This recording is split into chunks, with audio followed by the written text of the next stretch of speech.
Hey, welcome everybody to the Side by Side Business Podcast. We're excited to have you here with us. We are Larry and Sue, your host, and today is episode number 34 of this podcast. We are super excited to share with you. We thought we would keep it really casual today. Yes. We recently attended the business conference that we go to every year. We've gone every year for the last 11 years. Right. One year it was virtual. We'll let you guess which one that was. Still counts. It still counts. And we thought we would just share what happened at the conference and some of the benefits that we got out of it, the ways that we were maybe able to help and bless some people there, and just kind of talk about it. So first of all, Where was the conference? Are you going to interview me? This is going to be fun. It was down in Orlando, Florida, which is a pretty long drive for us, but we decided to drive this year partially so that we could stop by to see our daughter on the way down and on the way back. And so that's part of it. I don't know if we'll get into that a little bit or Definitely. not. I'm going to get into it because you parents know who have kids who are living outside the house. You know how important it is to lay your eyes on your kids on a regular basis. And so that was really a blessing for us to be able to spend time with our daughter, got to do some activities together for a few days, got to relax a little bit while we were there. That's right. It was very much worthwhile, which I think is another good reason to do trips like this, is to not only accomplish the business that you're going to do, but if at all possible, get yourself a couple of days of rest on either side of it. And that is super helpful, very refreshing. Yeah. So this is already, we're doing this without notes today, which always makes me nervous. Don't tell them that. They don't need to know that. They don't need to know we ever use notes. Oh yeah. Sometimes we use notes. You need to know that. Sometimes there's a really good outline. But it's not scripted the way I want it to be, but there is an outline, generally speaking. Mm-hmm. But no, I think that there's a lot wrapped up in what we've said already here. Number one is that we have the freedom to set our own schedule. Yes. And that is such a blessing. Mm-hmm. And it's something that sometimes we can almost take for granted here after almost 12 and a half years now of doing this.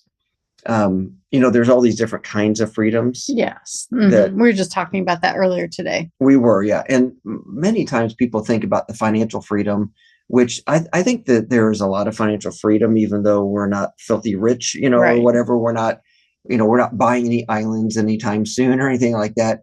I don't like that term, filthy rich. I'm sorry. Okay.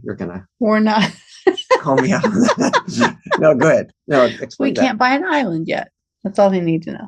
Okay, yes. There's nothing filthy about being rich. Nothing filthy about being rich. Okay. That's right. Thank you for clarifying that. We can fix that in post. But we won't, more than likely. But anyway, just having the freedom of time is so crucial. And, going back to whenever we started all of this, and when I say started all this, meaning going back 12 and a half years ago when we made the decision for me to leave the day job, much of that was centered around the time freedom, so that we could spend the time together as a family, together as a married couple. And this trip, though, that we took was very unusual because we took it by ourselves. Yeah, it's been a while. Yeah.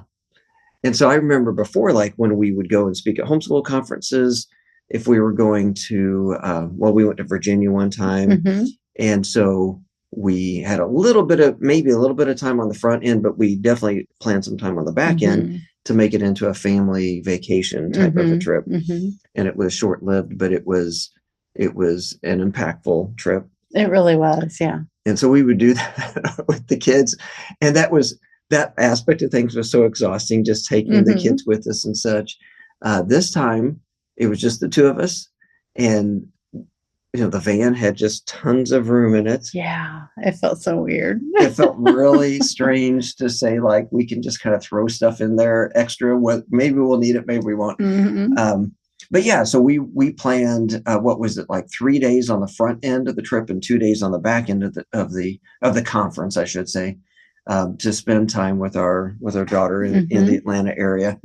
And then there's just all kinds of things that, she showed us around a little bit, and we played pickleball, just kind of fun stuff like that. Right.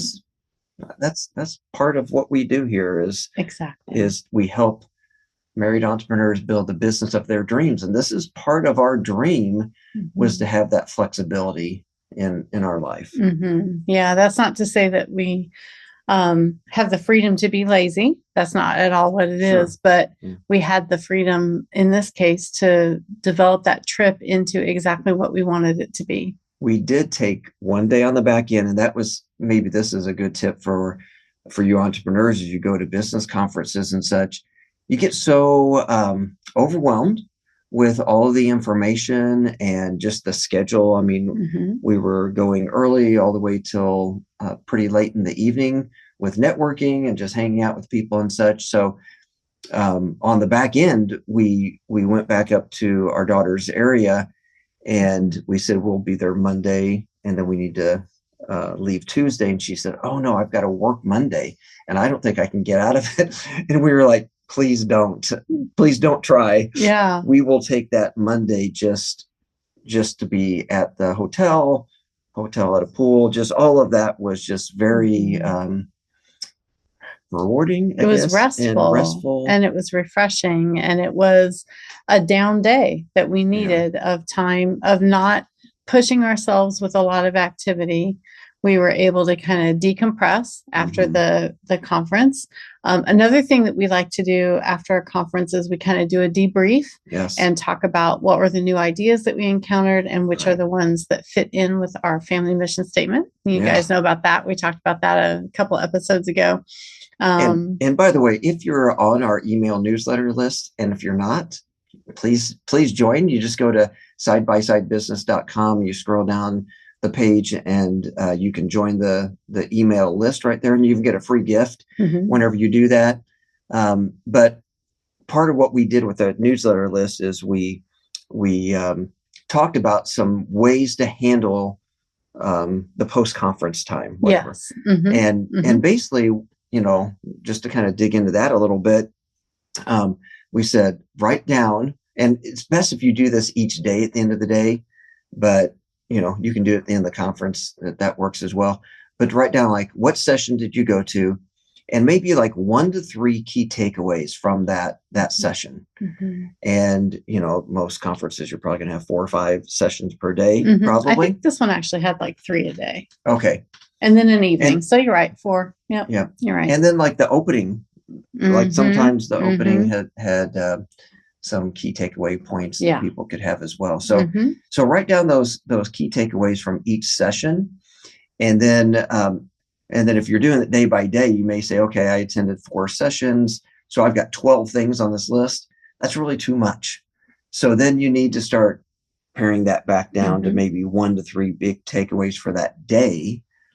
And then if the conference is 3 days, then you've got 3 to 9 things. That's plenty for you to take away from the conference. That'll keep you busy for a year. It will. Probably. And then as a married couple, then we will, sometimes we divide and conquer. So we'll go to different sessions. This one was a little bit different. We didn't go to nearly as many sessions this year. We did a lot of talking in the hall, which is almost always, I would say, for any conference or get together like that we have gone to, the conversations and the networking that you do in the hall are at least as important as the sessions that you go to. And sometimes they can be even more. Yeah. And you talk about in the hall, but then it even extended beyond the conference center itself. Yes. So the evenings we were going out to dinner with people. That's one of the rules that the organizer of the event has. You can never eat alone. That's not allowed because this is such valuable time to get to know people. And it's very, I want to talk about this as well. And I've kind of mentioned this in, I think, previous episodes, but the whole idea of networking used to really be intimidating to me, and because it felt fake. Yeah. It felt, well, it can be fake. It can be forced. It can be, And I think in the world that I was in before, in that corporate world, I think it was fake. Yeah. And don't you think it's different because at these conferences, we are the business owners. We are there making decisions about the direction our business is going to go. Right. And previously, when you did that at your 9-to-5 job, it was more like you were there on behalf of somebody else. And maybe not quite as passionate about what you were doing there as we are when we're at these. And I felt a pressure on me may have just been an implied pressure, but it was this pressure to drum up extra business and to come back and to show results because they just paid for me to go to this event or whatever. So yeah, I think that there are a lot of differences there for sure. But as soon as going to this conference now, we've been there for 11 years. And so now that you're reacquainting with a lot of people. So that helps. But even the very first time that we went back in 2015, we just made friends like really quickly at this particular event. Technically, all of us are competitors where we are going. But the pie is very big. And actually, that's another statement that the founder has. He said it's not cake, it's candlelight. So with cake, there's a limited amount, and if somebody else takes a piece of that cake, then there's less left for me. Right. But whenever you think of it as candlelight, if I light somebody else's candle, my light continues to bright. Yeah, and it is success. Success is like candlelight, not like cake. Gotcha. So yeah, you said it, and I thought I just want to clarify that for the people who are watching or listening. So yes, thank you for clarifying that. But so networking is just a natural conversational type of a thing.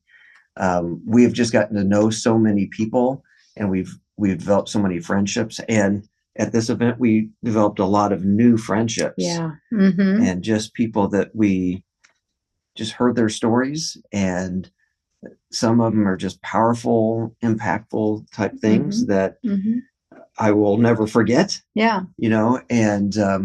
And it's just always amazes me whenever you start talking to people, you start hearing their heart, and you can get there really fast. Oh yeah, for sure. Because you can dive deep pretty quickly at a conference. And that's another thing. We talked about this before, about why we like to go to live events and speak live on stage and things like that. And that's a huge piece of it, is that's the moment where you're sitting down relaxed, maybe at dinner, maybe you're just standing in the hallway between sessions. There's not there's not the distance between you that you feel when you are connecting via video or phone or whatever. And you just get some nice intimate time with people and get to share each other's stories, hear each other's stories, and be able to build into their lives. And so I think I'm finally ready to admit that I actually enjoy public speaking. Yes. Mission accomplished. and really at this event, I was not nervous before doing it. I mean, it's only taken me, 10 years or something like that, but it's been a gradual process.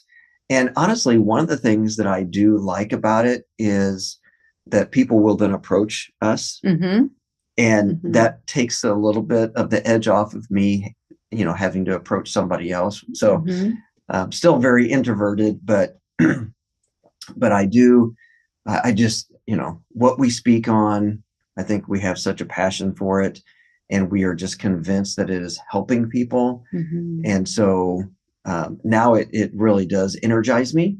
And I know that as we were preparing to speak at this event, we spoke on the first day of the event, the first breakout session. I think that helped me as well. In previous years, we've talked about that we were like the very last breakout session. So I'm kind of thinking about it, worrying about it the whole time. But doing that early on, I just know it's just kind of a natural thing for us to step up there. I don't know that I really even had, I think a little bit of butterflies are good, for you to be on edge, but I don't think it was too off the bat this time. Yeah. So. You want to be provoked to be prepared to perform your best. Yes. That's the level of stress that you want to feel, if you want to call it that. And yeah, I think that you did a great job. We got to speak with people on overcoming overwhelm, which is a really good topic to cover at a business conference. Before we dig too deep into that, I'm sorry. Right. I want to speak to the introverts out there. I'm just kind of thinking about this, like, I don't know if I've really talked about this in depth before, but like, I was so introverted as a kid. I didn't even want to do the Christmas program at our church that had like 75 people there or whatever. I mean, whenever I had the speech classes that they force you to go to, whenever you're in school, it would just be like I would get sick. I would physically get ill by having to step up in front of my class of 30 people. And of course, kids can be kind of cruel. So there's probably a few comments about like, oh, you misspoke, whatever. But this has been a long journey for me. And I just want to encourage you introverts that you can do this as well. If I can do this, any of the introverts out there can do this. It does help to have topics that you're really passionate about. And for me, the big key is that I need to be prepared. Yes. I need to really feel like I have a good command of the topic. Again, well, you have something that you're passionate about that you're going to talk about. Yes. That's the first thing. And then you have it laid out how you want to talk about it. Yes. And then you have a good command of that layout. Yes. I think those have been the things for you that have been key. And it used to be that you wanted to have the whole thing scripted. Yes. Like we could read it. Yes. Now, I don't tend to speak that way. And so I've pulled you a little bit away from that. Well, I even remember sometimes where we were speaking and we had it scripted out and you would go off script. Yes. And I would just kind of be beside myself, and I kind of like be pointing at the paper and you would have to kind of like say what you were supposed to say. Yes. Come back to, okay, like, here's my line. I don't know what to do now. And even whenever I'm trying to think of how far back this goes, maybe even 20 years ago, that there was a training that we were going through that I was going through. And it was going to be about, I don't even remember the topic. It doesn't make any difference.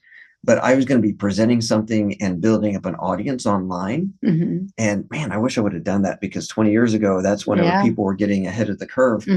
And what I ended up just going like, I can't do it. I can't get on camera. I wouldn't have a camera on my computer or anything like that back in the day. And I decided to go the email route with it. Well, it just was not nearly as effective and it didn't work. Right. And that's my journey over 20 years ago. And now I'm sitting here in front of this camera all the time. We were just interviewed for a podcast just a few minutes before we went live, before we started recording this episode. And so anyway, I just kind of wanted to pause there and just give some encouragement to the introverts that you can do this. And honestly, I think the more that we're getting into this world, the more I'm realizing that the extroverts are really energetic whenever they speak, and they can provide just tons and tons of value. But I'm just seeing that introverts can also. And many times the introverts, they just, in order for them to get up on stage, they have to feel really powerfully about what they're talking about, kind of like what we've already said. And they have to be really prepared. And so they end up making super, in fact, impactful presentations. And so you may right now be sitting here saying, no, I can't do that. Yes, you can. It's going to take a little bit of time. I'd be happy to talk to you about that, about how I prepare now for that and such. Maybe that'll be a whole nother episode at some stage. But I wanted to go down that rabbit trail. Now we can go back to what you said. We talked about the topic of overcoming overwhelm. Yeah. And I mean, I was really just going to mention that was the topic that we covered, which is a good thing to think about when you're at a business conference, learning all kinds of new things, seeing all the things that are available to help you in your business. There's lots of vendors there who are offering tools to help you with your business. They're offering services to help you with your business. And it can get really easy to get overwhelmed with all the options that you have. And it's easy to freeze and not know what decision to make, or have the desire to get everything because everything will help me. And so we talked a lot about how to utilize your family mission statement and use that to help you overcome the overwhelm, to filter out the good and get the best for your business. You talked about freezing. So a lot of times people will talk about that paralysis by analysis. Yes. And so you just keep going in that circular process of thinking through something over and over and over and over again, and then never really making that decision and start taking action. So that's one of those dangers. And then, overwhelm can have a lot of different outcomes, and it can be just moving from one thing to the next and never really accomplishing anything. Right. And what is it that I don't remember who it was that was speaking about, like, kind of building that bridge, and you get like you do the hardest part and then you almost get there, but then you. Oh yeah. How was that? And that's because of shiny object syndrome. Okay. Yeah. Of doing either a certain business or business in a certain way. Mm-hmm. So if you can picture that this is here's a little cliff that you're on, that's where you're at now. And on the other side is the cliff that is success. And you want to get from where you're at over to success. Okay. And so you start building this bridge from where you're at, and you do the first steps and you do the first few things, and you get partway done, and either it gets a lot harder than you thought it was going to be, or you can get bored with it, or whatever. Something makes you go, or you see something else and think, oh, that would be easier. Guess what you do? You go all the way back to the beginning and you start all over again, and you start building another bridge, a new bridge, and you do the things, and you might do that 2 or 3 times. And what has happened is you've got 3 or 4 bridges started and you're still not over here at success. Yeah. And so that's one of the things that we want to help people avoid is picking the right bridge to build. Yeah. And then building it in a way that leads you to the success that you want. And for many people, it's about building their dream business, right, and doing it side by side. Right. And there's a lot of application to that, because just even in life, we've seen statistics on marriage. Yes. And there's just, there's way too many divorces in the world, right? And, if somebody is watching or listening and you've gone through that, you understand the impact that has, and the fact that carries with you. Now you can definitely overcome. And we've seen so many wonderful examples of people who have overcome that hurt and then built something beautiful in a new relationship. And so there's hope for you. But what we see is that people will go through the most difficult time period of a marriage. And that, generally speaking, is the first 10 years of marriage. There's exceptions to that, of course. Certain circumstances happen or whatever.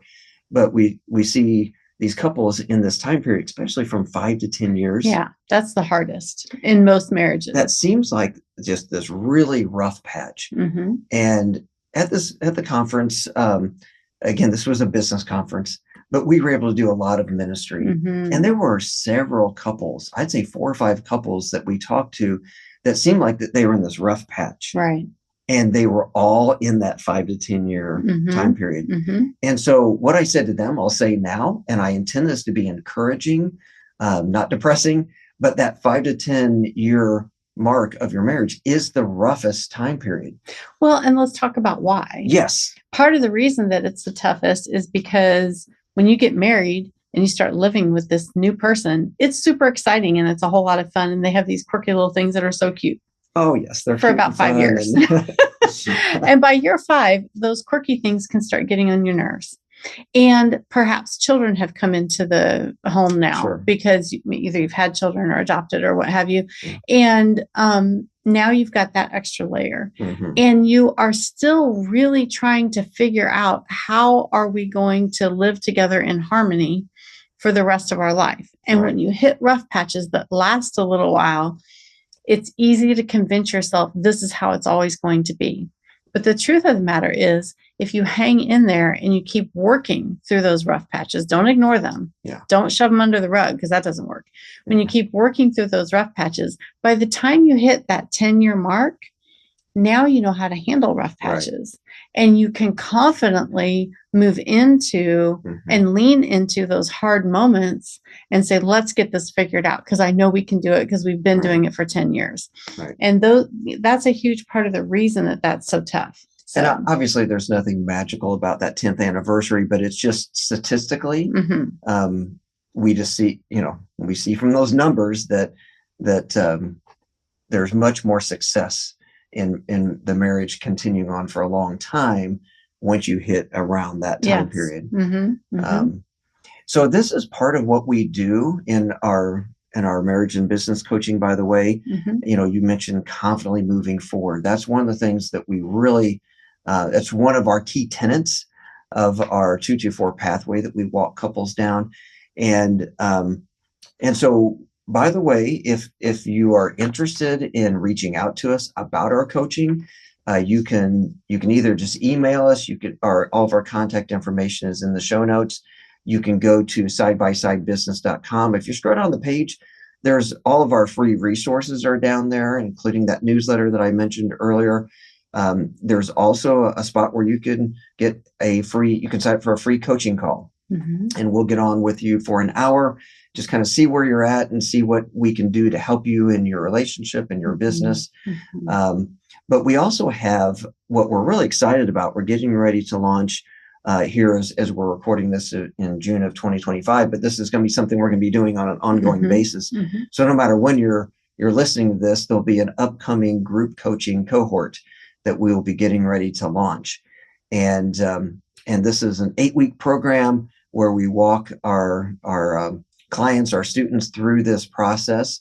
And we're doing it in this group format because of the community. Absolutely. I mean, we're built for community. Yes. We need community. As you know, if you are running a business, that can be very isolating. It can be a lonely path to walk because other people around you, if they don't own a business, there's a lot of stuff that you experience that they just don't have any experience with.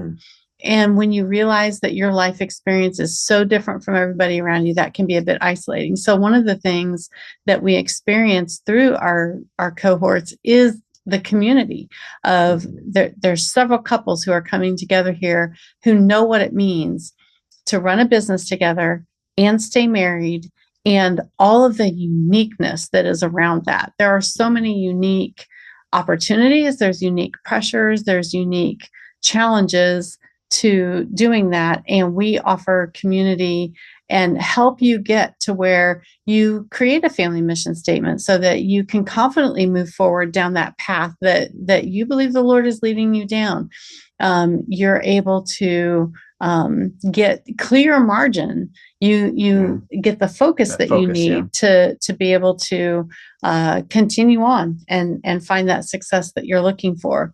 And so we help you do that through a series of lessons and through several tools, and we guide you and hold your hand the whole way. And through the feel of the mastermind group. Oh yeah, right. And so we've done this one-on-one and with couples or 2-on-2, and that certainly is effective and it's helpful. But we found that whenever we've got a group of, say, 5 couples or even a little bit bigger than that, then everybody is helping everybody else as well as us, pitching in and kind of leading things and such and facilitating. And so we just see that power of community, and it becomes like people become like really close friends, and they build into each other's lives. And you have cheerleaders. Yes. You cheer other people on. They're cheering you on. You've got other people who are pulling for your success. This is something that I don't know if we've addressed here on the podcast, but in our society, people who take the risk of entrepreneurship sometimes are villainized. They're seen as, those evil rich people who just want to take advantage filthy rich, who want to take advantage of their customers or their clients. And nothing could be further from the truth. I'm sure there's some bad actors, and there are bad actors in the world, but people who are successful at entrepreneurship are successful because they are serving people well. They are meeting needs well, and therefore they're able to be successful. And that's what we want to help our clients do. And, we have a lot of cheerleaders within our family. Yes. So my mom, I love you, Mom. Hi, Mom. She is just this, our biggest cheerleader. I mean, like your parents, my parents, absolutely. All of our family are very much behind us and want us to succeed. We really should put your mom on the marketing team. We should bring her on the podcast. We should. We may do that. That would be so fun. But they've never owned a business. No. Like your parents have. Like your dad has been an entrepreneur, and I think they probably get it a little bit more. my parents don't get it. And that is not like there's zero blame No, to them. absolutely not. But it's so fun. Like whenever we go to this conference, like everybody there gets it. Mm-hmm. Everybody there understands the crazy entrepreneur leanings and why we do what we do. Mm-hmm. And so that community is just key. So that's what we're trying to build with this podcast. It's what we're trying to build with our marriage and business coaching aspect of things. Mm-hmm. Yeah. So we would love to hear from you in the comments. Send us an email, whatever. Let us know, what do you find exciting about community around entrepreneurship? Or if you don't have that, what do you find the most challenging?